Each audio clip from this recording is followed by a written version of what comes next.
తమిళ cinema super star Rajinikanth, Telugu cinema megastar Chiranjeevi కలిసి ఒక్క సినిమాలో నటిస్తే అబ్బా అంటే అన్నారు కానీ ఆ సీన్ ఇమాజినేషనే ఎంత బాగుందో అనుకుంటున్నారా? అవును, ఆ ఇద్దరూ కలిసి ఓ సినిమా చేయబోతున్నారని టాలీవుడ్ లో గాసిప్స్ చక్కర్లు కొడుతున్నాయి. ఈ ఇద్దరు లెజెండ్స్ స్క్రీన్ షేర్ చేసుకుంటే పండగే అంటున్నారు ఫ్యాన్స్. ఈ రేర్ కాంబోని సెట్ చేసే పనిలో ఉన్నాడట హీరో నాని. డైరెక్టర్ శ్రీకాంత్ వోదెలా నానితో దసరా సినిమా తర్వాత ది ప్యారడైజ్ సినిమా చేస్తున్నారు. ఇది అయిపోయాక మెగాస్టార్ చిరంజీవితో నాని ప్రొడ్యూసర్ గా ఓ సినిమా స్టార్ట్ కాబోతోంది.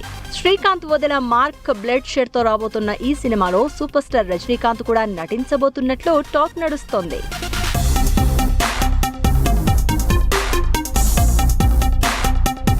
1970 నేపథ్యంలో ఉండే స్టోరీ అని అంటున్నారు. చిరు, రజనీకాంత్ పవర్ఫుల్ మాస్ యాక్షన్ డ్రామాను చూపించబోతున్నట్లు, ఇద్దరిని సరికొత్తగా చూపించబోతున్నట్లు టాక్ నడుస్తుంది. అయితే ఇప్పటికే రజనీ, కమల్ హాసన్ కాంబోలో ఓ సినిమా స్టార్ట్ అవబోతోంది. ఇందులో ఒకరు హీరో అయితే మరొకరు విలన్. మరి శ్రీకాంత్ వోదెలా మూవీలో రజనీకాంత్ విలన్ గా చేస్తున్నారా లేదా ఎలాంటి రోల్ అనేది సస్పెన్స్ గా మారింది. మెగాస్టార్ సూపర్ స్టార్ కాంబినేషన్ రూమరా లేక నిజమా అనేది తెలియాల్సింది.